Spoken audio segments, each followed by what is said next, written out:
Dun dun dun dun dun dun dun dun dun dun Jaws. No, I am your father. And here we go. That belongs in a museum. Are you telling me that you built a time machine? Out of a DeLorean? You're gonna need a bigger boat. This is Sparta! Remember, with great power comes great responsibility. Dr. Grant, my dear Dr. Sattler, welcome to Jurassic Park. Welcome back to Easily Entertained. My name is Bryson Olson, and here we talk about all things entertaining, like movies, TV, video games, whatever we want. Last week, we talked about what I think the first blockbuster should be, Jurassic Park. So I thought it was only fitting if this week we talk about what is actually considered the first blockbuster film, 1973's Jaws. Funny enough, both Jaws and Jurassic Park are directed by the same person, Steven Spielberg. So he really is just out here making hits. Jaws, Jurassic Park, Indiana Jones, Back to the Future, the new West Side Story, Pinky and the Brain. Spielberg definitely knows what he's doing. Part 1. The plot. We start the movie at night on the fictional island of Amity, which is meant to be located just offshore of Long Island in New York. It is a summer break, and we see some young adults partying it up, and two of them, a guy and a girl, break off from the rest of the group to go night swimming. Both of them a bit drunk and out of it, so clearly not a recipe for disaster, of course. The girl heads out into the water while the guy just tumbled down a hill on the beach and just decided to vibe for a second. He's like, you know what? Whatever. However, though, when the girl goes out in the water alone, she gets snatched by the villain of this story, a huge great white shark. Guess that's what happens when you decide to just go swim naked in the middle of the night. Maybe don't do that next time. The next morning, we get introduced to our main protagonist of the film, Police Chief Brody, played by Roy Scheider. He gets called out to the beach where the girl's remains have washed up. After receiving the report from the coroner's office, he learns that it is a shark attack. And wanting to act fast, being from New York, where there's a lot of crime, Brody immediately moves to close the beaches, which is clearly a pretty rational response to the whole thing. Or at least you would think so. This takes place during 4th of July weekend, and the mayor of this town doesn't want to close the beaches, like a crazy person. He keeps saying this is a summer town, knowing that a lot of their economic success is due to people coming in the summer and vacationing. However, the man is too ignorant of people's lives in the presence of a dangerous shark to close the beach. He even convinces the coroner to write off the cause of death for the girl as a boat propeller accident. Lesson to be learned here: government officials suck and should not be trusted. So being pressured by the mayor, Brody decides to leave the beaches open. He's new here. Maybe this is something that unfortunately just happens occasionally. Newsflash, Brody, it is not. So, with no acknowledgement of the shark attack that had happened, the beach is open and it fills up with people. Everyone is ready for some good time summer fun. Brody is even there with his family, just trying to relax. However, tragedy strikes again when this time a little boy is attacked and eaten by the shark. Everyone panics. We get a dolly zoom on Chief Brody, which we will talk a little bit more about later, and then a citywide shark hunt. Everyone is anxious to get that shark that ate the little boy. Here we also get introduced to a professional shark hunter, Quint.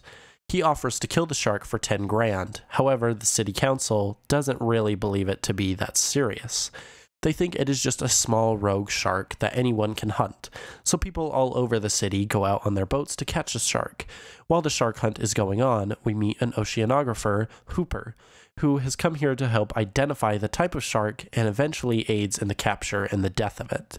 Shortly after Hooper arrives, a group of men catch a tiger shark. Did you catch that? I mentioned earlier that the shark is a great white, and Hooper himself, after analyzing the body of the victim, determines that the shark was a great white. Tiger, great white. those two sound like different sharks. However, everyone is ecstatic because the tiger shark is also a known man-eater, so they believe they have caught the culprit of these gruesome deaths. Later, though, Hooper and Brody cut open the body of the shark and find that the remains of the boy were not in there. This wasn't the shark that they wanted. Another beach party happens with all the new arrivals for summer vacation, and tragedy strikes again. This time, the shark goes into a lagoon where Brody's son is sailing. Thankfully, his son is not killed, but this motivates Brody to finally ignore the mayor and take matters into his own hands. Brody decides to go to Quint and recruit him to find and kill the shark. So all three of our men, Brody, Quint, and Hooper, hop aboard Quint's boat, the Orca. I know, it's pretty ironic since orcas are known predators of great whites. They knew even back then the orcas can be vicious. So the three men head out into the water to go get that shark. They find him and attach some barrels to him so that they can find him when he gets close to the boat. But the shark is even bigger than they expected. They were going to need a bigger boat. They thought they could tire out the beast, however, it was so strong it could take down 3 barrels with him. Even Quint was blown away. Hooper even gets into the shark cage he brings along to try and poison the monster, since Quint's methods did not really seem to be working. The shark, of course, attacks Hooper in the cage and destroys it, but luckily Hooper gets away, hiding in a small reef nearby. With Brody and Quint back on the boat, the shark decides to make a full-fledged effort to get them both. It destroys the ship and manages to get Quint and drag his body to a watery grave. Brody is all that is left. Brody remembers the extra oxygen tank that Hooper had warned him to be careful about. After the shark comes back for him, Brody tosses the tank into the shark's mouth, and as the ship is sinking, Brody gets out his gun that he brought along, carefully aims, and smile, you son of a bitch. Boom! The shark is dead, and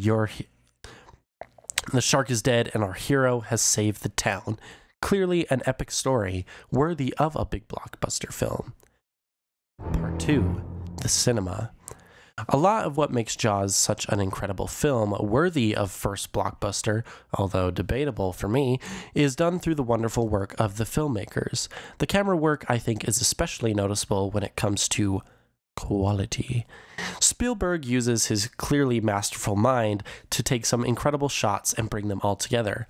To amplify some of the suspense, whenever the shark is around, there are often underwater POV shots of the shark coming up on its next unsuspecting victim.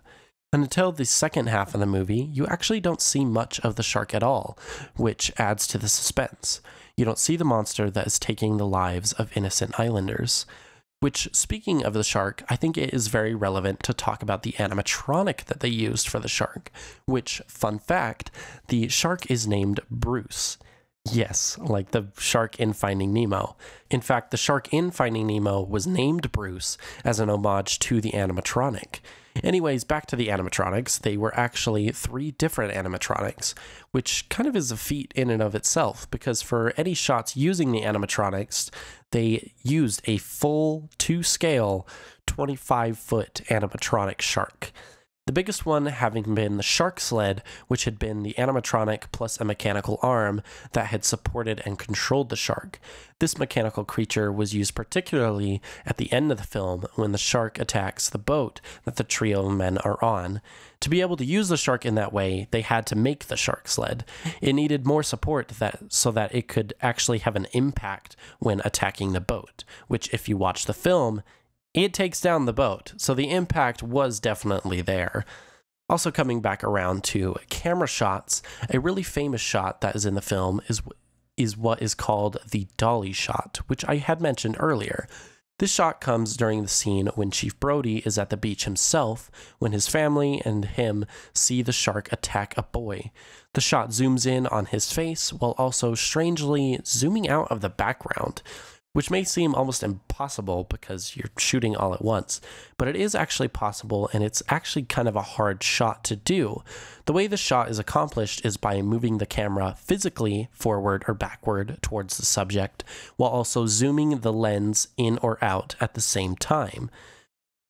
This causes the picture to distort a little bit and can add a sense of otherworldly or uneasiness to the shot. This effect it creates is also called the vertigo effect, due to its first use in the movie Vertigo when used to amplify how high something is, or kind of giving a visual interpretation to the feeling of vertigo. It can't always be done well, and it takes a lot of technical know-how and skill to properly pay it off. But when done right in things like Jaws, it can take the level of suspense to a new level. Another thing that really added to the suspense of Jaws was the score, which was done by John Williams, the classic dun-dun, dun-dun, dun-dun. Everyone knows it. The music brings more uneasiness and also amplifies that suspense. I think a good example in the movie is when Hooper and Brody go out on the water at night and come across a wrecked ship of one of the townsmen. Hooper decides to go in the water and check out the hull, and during so, the music is at a height, and it feels very suspenseful. And then just before a slight jump scare from a dead body floating out of the hole, the music cuts out, which throws us off because we are waiting for something big from the music, and with a cutout, it subverts our expectations and surprises us along with the visuals. So why is Jaws considered the first big blockbuster? Well, it clearly has a well-done story and some well-executed filmmaking, but why was it so strongly received? Well, there were quite a few reasons, one of which was that it was released during the summer. If you notice the release of a lot of movies, they are often during times when people are most likely to see them, specifically vacations or holidays, Halloween, Thanksgiving, Christmas, Valentine's, spring break, and summer. And in the case of Jaws, the movie actually takes place during summer vacation, so a summer release was kind of relevant to the relatability of the story. The movie is also pretty action-packed and suspenseful. This kept the audience on the edge of their seats and engaged with the film. The trailers for the film also helped bring that across to the audiences, giving just the base information needed and some of the iconic lines from the film to intrigue the audience and get them to actually line up around the block, waiting to see the movie, which was kind of a first in cinema history. And along with that, the movie was not extremely gory, so it managed to get a PG rating, which allowed for a much larger audience than if it had been rated R, which at the time would have been the next rating because PG-13 didn't exist at that point. And typically R meant it would have to be a lot more gruesome. So Jaws was technically a movie for the whole family. Pretty much anyone could watch the film, which the main protagonist actually targets. Chief Brody is what is meant to be the everyman. People can relate to him. He may be the chief of police, but it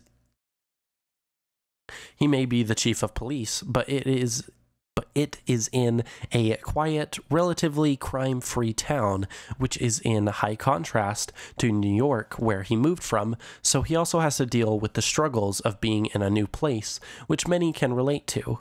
And he also has a fear of the ocean, which allows the audience to have a vessel to latch onto through this story. You are meant to be scared of what is in the ocean, because that is where our villain is, and our quote-unquote hero of the show is scared of the water, so you can follow with him as he has to overcome his fear to be able to save the town from the monster.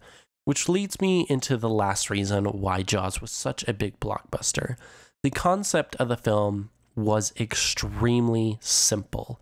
It was elevator pitch easy. A peaceful seaside town is terrorized by a 25-foot great white shark. This can be easily brought up when people are talking about new movies. They don't have to explain the whole plot in great detail to actually get the point across. It is simple, clean, and attention-grabbing. It is what allowed for the movie to become so successful, even going on to make a worldwide gross of $470 million, which was pretty incredible for 1975. So maybe Jaws is actually pretty worthy of the first big blockbuster title. It had a suspenseful story, it was full of fantastic filmmaking, and had an impeccable impact on the world of movies. And when you watch this first big blockbuster, I guarantee you will be easily entertained. Thank you for listening to Easily Entertained with me, Bryson Olson. If you enjoyed, be sure to tune back in on the first and third Tuesdays of every month at 5 p.m. Mountain Standard Time to hear all about entertainment. Easily Entertained is available on Spotify, Apple Podcasts, Amazon Music, and anywhere else you get your podcasts. Also check us out on social media, on Instagram, TikTok, and Twitter under Easily Entertained for more updates on new episodes and extras on all things entertainment. Until next time, this is Easily Entertained.